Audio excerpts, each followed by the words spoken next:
This week in Jamaica Now, assessing the deaths of vaccinated persons, the health ministry says there have been 11. 3-year-old child in sex video of adults now in state care.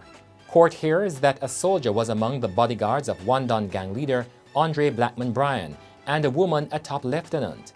Darly Vaz now gets U.S. diplomatic visas. Controversy reigns over whether a background investigation was directed. Why the Bank of Jamaica is increasing interest rates, the opposition responds. Cop charged for assaulting a colleague in St Mary.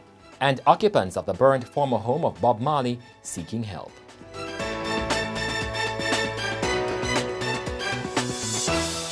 I'm Damian Mitchell, and this is Jamaica Now. The Health Ministry is yet to determine the cause of death of 2 persons who recently died after they took the COVID-19 vaccine. 9 other deaths have been classified as coincidental. To date, we have received 353 ISAVs, which are reports that are supposedly attributable to vaccination or immunization. Of that figure, we have classified 72 as being serious. And when we speak to serious cases, we look at persons who have been hospitalized, persons who may have had temporary or permanent disability, persons who may have died after being vaccinated. If it is for a child, we look at persons with congenital or abnormalities at birth. So we have 72 of such serious cases. Of those, we have closed about 17, looking at the vast majority of the 72, over 56% of the 72 would have resolved completely. Those cases that we looked at were persons who complained mainly of being dizzy, which was transient. We did have a few who were hospitalized for allergic reactions or for palpitations, and all of those have resolved. As at Thursday evening, just over 785,800 doses of the COVID-19 vaccines had been administered in Jamaica. The Child Protection and Family Services Agency, CPFSA, is reporting that the child seen in a video of 2 adults engaging in sexual activity has been removed from the home. The CPFSA says following an investigation, the 3-year-old was deemed to be at risk and was placed in its foster care program. The agency says it dispatched a team of investigators who located the child and mother. It says the video was also sent to the Police Cybercrimes Unit and the Center for the Investigation of Sexual Offenses and Child Abuse for their probe. The Child Protection Agency is asserting that the video speaks to possible exposure to moral harm and danger as well as sexual grooming. In the Clansman one-don gang trial this week, the court heard that a soldier was among the armed bodyguards of reputed one-don gang leader Blackman Bryan. The claim was made by the star witness during his 2nd week of testimony. The witness is a former gangster. Testifying via video link, he appeared to have forgotten all about the alleged bodyguard known only to him as Jermaine. However, the witness quickly identified the bodyguard while he was doing a doc identification of another alleged member of the gang. "Show me back that man in a long-sleeve white shirt," the witness asked hastily after he was shown images of the defendants in courtroom number 2. The witness, who had been detailing the roles and ranks of some of the alleged members, indicated that he had forgotten to tell the court about Jermaine. Chief Justice Bryan then intervened and asked how did he know the defendant. "Jermaine is a soldier. He used to be by my house protecting Blackman with a gun." Meanwhile, the lone female defendant, Stephanie Christie, was described as a top-tier member of the gang, as well as Blackman's brother, Kevon Green. The witness said Green would carry out Blackman's orders, which included getting guns and bullets ready. Christie, however, was the gang's messenger who would deliver messages that Blackman did not want to deliver on a phone. She was also responsible for paying lawyer fees for gang members and communicating with the police when there is a problem.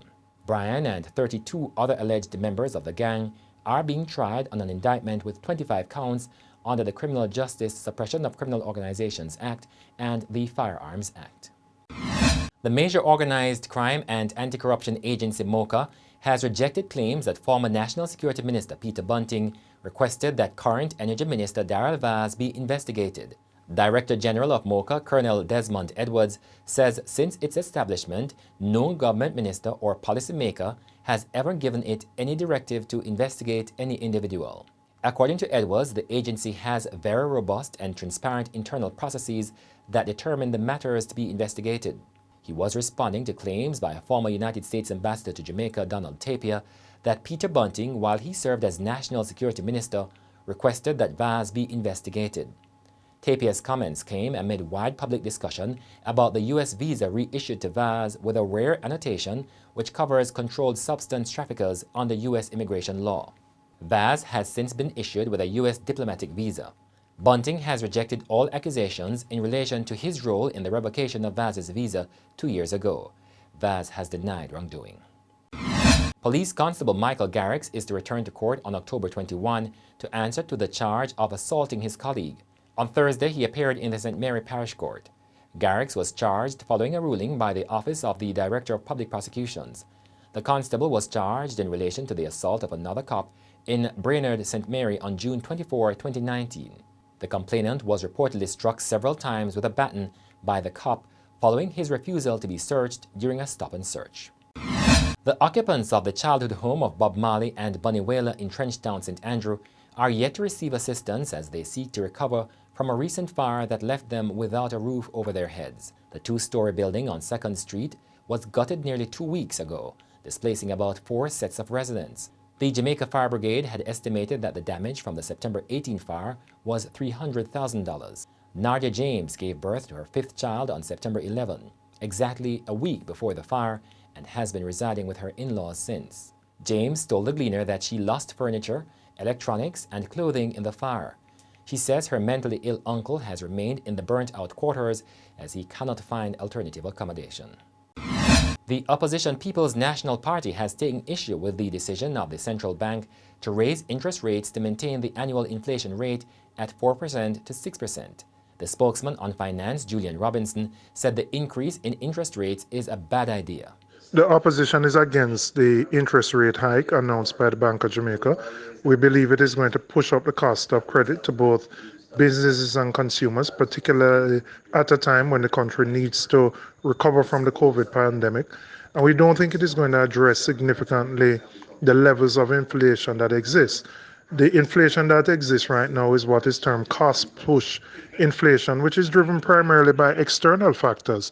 Factors on the international market related to the global supply chain and factors related to the increase in raw materials globally. And what I believe the interest rates will do when they are pushed through the system is that the cost of borrowing will go up, businesses that have loans will have to pay more, and ultimately the consumers are going to bear the brunt of that with increased prices for goods and services.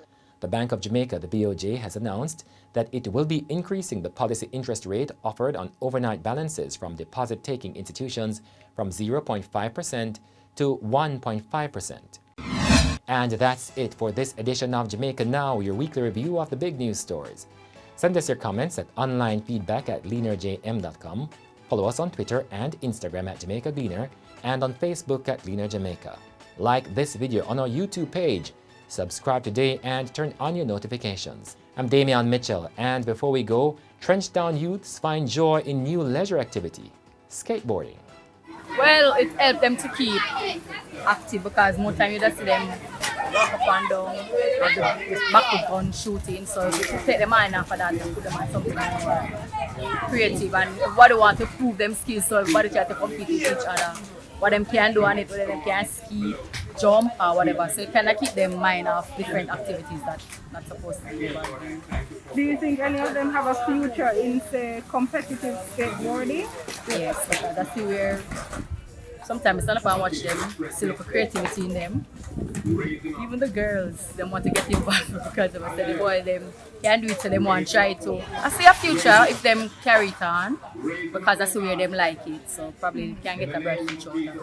Any concerns about their safety? I noticed they didn't have any yes, helmets they need to get like that, so that they don't chip and hurt themselves. Because I always tell themselves to be careful, because sometimes they just run on it and always scared that they might drop and break it on or something. But to me, they can manage it. But just to forget something to like an elbow pad or something to protect them. As if them fall, them can be protected.